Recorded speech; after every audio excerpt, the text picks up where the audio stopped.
Dr. Berman? Yes, hi. Hi, I'm Stacy from StacyKnows.com. Pleasure to meet you. Good to meet you. And I've been preparing for this interview. My friends, my readers, my fans, my followers have been sending me questions to ask Oh, you and good. your expert advice. All right. And every time I tell everyone I'm interviewing you, they're like, she's my favorite. I love her. Aw, thank you. So the first question is, everyone seems to want to know, how often should I expect to have sex after 20 plus years of marriage? Right. And people always ask me that question because either they want to go home to their partner and say, see, we don't have to have so much sex, or see, we need to be having more sex. Right. So what's the right answer? There's no magic number. But what I would say is that you definitely, you should be shooting for a minimum of once a week in an ideal world. You should not let it go more than 2 weeks. Barring major illness or major crisis, because especially, in a heterosexual relationship, if you want that emotional intimacy and closeness, the way that a man gets there is through the physical act of sex. Women, we get to that emotional closeness through sex, but mostly through talking, connecting, kissing, cuddling, spending time together. They get there through the physical act. So if you're not sexually available to them, they can't get to that romantic, emotional space you need to want to have sex. So this whole negative cycle kicks in.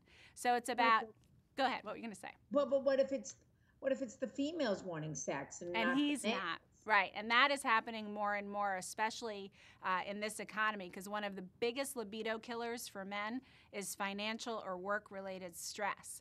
And so 1 in 5 men in this country now are struggling with low libido. And obviously, women, I think it's even harder when he has lack of interest, because it's like the women who are supposed to have the headache, and women are embarrassed to bring this up to their friends, and men are embarrassed to bring it up to their doctors. And, really, honestly, it's often a medical factor in men, or depression. Women seem to be much more, their libidos seem to be much more sensitive to emotional stressors and distractions than men do, except when it comes to the financial and work-related stress. And in this economy, so many men are struggling with that. I agree with you, but how do you combat that? Right. Well, I think the main thing is to talk about it and to get help, because if he's not, if we're talking about him not being interested, if he's not interested, what will happen when he's not interested is everything else. Sex is in the same bucket as kissing, hand-holding, cuddling, connecting. It's all in the same place. So if he's, the reason that men often don't want to have sex is maybe because he's having some problems with sexual function, in which case he needs to see a doctor. Sometimes he's on a medication that's negatively affecting his interests, which is also a reason to see a doctor. And women, we're the main gatekeepers of the family's health. So sometimes it means you finding the doctor and then going to him and saying, honey, I know you've been going through a lot, but I really miss our connection. This is really important to me. I found a doctor. I'll make you the appointment. I'll go with you, but it's really important to me. And even if it's not important to you right now, even if you don't want to do anything about it, at least go to the doctor and see what's going on. Okay.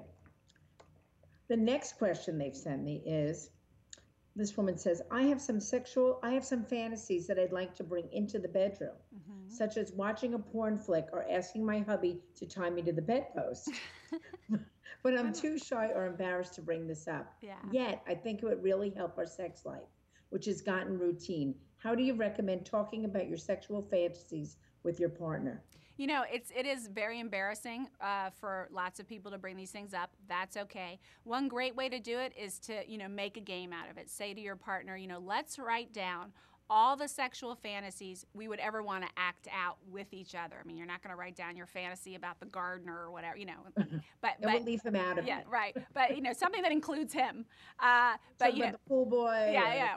Unless he's pretending to be the pool boy. But yes. So we're each going to write down all the fantasies we'd like to act out together. No judgments. Nobody's going to freak out on anyone. We may or may not want to act it's okay if one of us doesn't want to do that act. But let's at least talk about it, and let's put them all in a box, and every once in a while pull one out, and we'll act that one out, or we'll carry that one out, and you kind of make a fun game out of it. But I think, the main thing, especially, for women of our age and stage in life, is you want to make sure that you're making room for spontaneity, because after a long-term relationship and busy lives and distractions and stressors, that spontaneity can go by the wayside. So you want to create as little distractions as possible from your sexual connection. That means making time for sex, scheduling it if you have to, and also a lot, this is simple, but a lot of women don't think about it, birth control. So many of us have been on the same kind of birth control forever, since our first doctor first put us on it. And there's so many options out there. And, for many women, while the hormonal options are extremely effective, they're not necessarily a good fit, or they're not a good fit now at this age and stage in life. Your hormone levels change as you age. Right, different things, or for all sorts of reasons. It may just not be the right fit for you or for your lifestyle. So it's we think, okay, well then our only option is condoms or diaphragms, which is the last thing you need for spontaneity, right? In a long-term relationship. But a lot of women don't even know about IUCs, or intrauterine contraceptives. And there's one in particular called Paragard, which is hormone-free, 99% effective, lasts up to 10 years. But if a woman does want to get pregnant, whether she's had children already or not, she can take it out at any time before that 10-year mark, and she will return to the same point of fertility that she would have been otherwise. Interesting. I didn't know about that one either. Yeah. It's a good option, because then you don't have to worry about it. You don't have to remember to take anything every day, So it's a good, you obviously talk to your doctor, but it's good to know your options and to be your own best health advocate with your doctor. Okay, the next question says, I am recently divorced after 20 years of marriage and have just started dating. I am petrified about catching a disease. Yeah. I heard you can even get an STD from oral sex and that you can use an oral condom. Can you review safe sex practices? Yeah, it's great, because for many of us who, if you've been married a long time, you may have been married through, most of the sort of the 80s, when condoms became much more common again. And so it can be hard to figure out how to have those conversations. You're correct that you can contract a sexually transmitted infection through oral sex.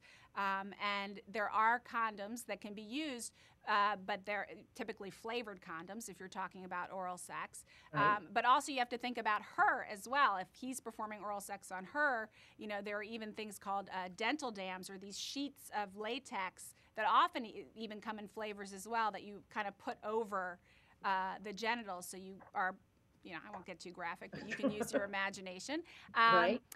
But the thing to remember is that condoms alone won't prevent all sexually transmitted infections, especially herpes and HPV, because the condom doesn't cover everything, if you know what I'm saying. I do understand. So it's really important. It's a hard thing to do, especially if you're not comfortable talking about this, but it's really important to talk to your partner. I recommend before you, right when you know there's a sexual attraction, maybe you've had your first kiss, but way before you're ready to have sex, you have a conversation about sexual history, about STD testing. I think if you really want to be cautious, you don't have sex with someone who you're not ready to be in kind of an exclusive relationship with. That doesn't mean you're committed to each other forever, but that you're not having sex with anyone else, and that you both have been tested for sexually transmitted infections and know what you're dealing with each other, and that you have a conversation about it.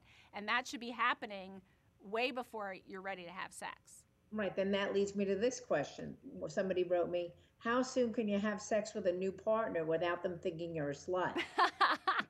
Aw, no, I don't think a woman's ever a slut. You can have sex whenever I don't you want. either.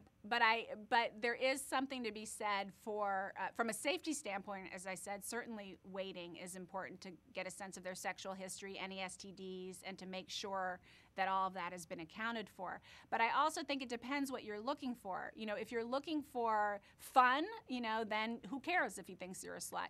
If you're looking for a long-term relationship, it is true, many men tell me, that when a woman has sex with them too quickly, it's not that he thinks she's a slut, but he wants to feel special. He wants to feel unique. He wants to have a little bit, the hunter in him from our evolutionary history. They were the hunters, we were the gatherers. They want a little bit of a chase. That doesn't mean you pretend to not be home when he calls, but it means that if they have to work a little bit for it, if they have to wait a little bit for it, then they don't have the thought, oh, she does this with everyone, I'm not that important. they feel like it's something unique to them, and then that, of course. Right. It's that how soon is too soon is the age-old question. Yeah, Is it I 9 don't. dates, 3 dates, 7 years, 5 weeks? I Yeah, don't know. it really depends on the individual. I think if you're looking for a long-term relationship, you don't want to have sex until you're ready to be exclusive with each other. I see. Okay. On to the next. You're not in the mood, but he's feeling frisky.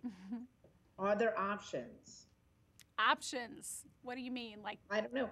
I guess like you're not in the mood, yeah, but and he he's feeling is. frisky. Yeah, I mean, I think the main thing is that you may not be in the mood every time he is, and if he's the one with the healthy libido, he's probably going to want it a lot more than you do. The main thing is that if you're really not interested, if you're feeling kind of flat sexually, a lack of interest, lack of thoughts, fantasies, motivation to be sexual, you definitely want to attend to it, and even go to your doctor and make sure there aren't some medications you're taking, medical conditions, or hormonal issues that are getting in the way of your interest. But if it's just that, so it depends what the question is. If you're looking for something that you can, certainly there are things. I don't know. It sounds like this person's asking me for something he could do that doesn't really involve you that much, or vice versa. Right. That's Well, what I it mean, sounds like to listen, me. use the one thing, I had this woman on my show. I have a show on the Oprah Winfrey Network, and last season I had this couple, and the woman was not interested in sex, and she literally said to her husband, go ahead, regularly, I'm going to sleep, you go ahead, just don't leave me in the wet spot. And, that's the one thing you don't want to do, because what men really want in a relationship, we all want, but they especially want, is someone who's enthusiastic and open and into it. So if you're going to be like, hurry up, get it done, that's not going to work in the long run. I mean, maybe if he's desperate, that'll work, but it's not going to make him happy. So you don't have to have sex every single time he wants to if he's got a much higher libido than you do. But if you want that intimacy and closeness, if you want that connection strong, then it's really important to continue the sexual connection, even when you'd rather be watching your favorite television show or playing on the computer, because most women will say that once, even if they're not initially in the mood, once they get started, they enjoy it, and they think at the end, I should do this more often. I mean, from what I hear from talking with lots of women is that they want sex once they've had sex. Like they don't initially want it, but once they've had it, they're ready to go again. Right, and so that's where the just do it philosophy comes in. At least once a week, and even make a sex date. I think sex dates can be great because it's coming. You can kind of start being really flirty with each other. You start to look forward to it. You maybe shave your legs for the first time the whole week. You start to kind of create routines around it and romance around it where it can really be fun. And then to expect it. You can get yourself kind of in the mood. And I think the other thing that really stimulates women's libido is to ask your partner to just spend 15 minutes a week kissing and cuddling without it being a preamble to sex. So all we're going to do is make out. I'm going to kiss you the way I most love to be kissed for a little bit. You're going to kiss me the ways you most love to be kissed for a little bit. Then we're just going to, kiss and cuddle, and it's not going to go anywhere else. And 9 times out of 10, the woman, even though she said that, ends up really wanting it to go somewhere else. So you have to keep that flame kind of stoked. Men can go from 0 to 60 really easily, but women, have to kind of be up at 30 in order to get to 60 when the time comes. All right, another question came in. What if your man is a bore in bed? How do you gently ask him to mix it up without shaking his confidence? Definitely don't bring it up in the bedroom during sex. At another time, come to him with some ideas. I was thinking it might be really fun to try this, that, or the other. Start off slow if he's on the more conservative side, maybe a new position or a different room in the house. But you come to the table with some ideas. You don't just say, listen, this is boring, you got to mix this up a little bit. You come with some ideas. You have any suggestions? Well, it depends. It might be acting out a fantasy. It might be just doing it in a different room in the house. It might be incorporating a toy into the mix. There are all sorts of options out there. Right. I see from your website you recommend a lot of toys. I like toys. I think toys can be helpful, especially to women who have women have a harder time reaching orgasm, especially with sex, and toys can be a great way to do that. So you can go to my site and check out toys. No, not right now, but yeah, and then you can also go to Paragard.com to check out the birth control I was talking about too. I will. Thank you so much. Thank you so much. It was fun talking to you. It was really fun talking to you as well. I look right. forward to it for another time. Me too. Take care. Take care.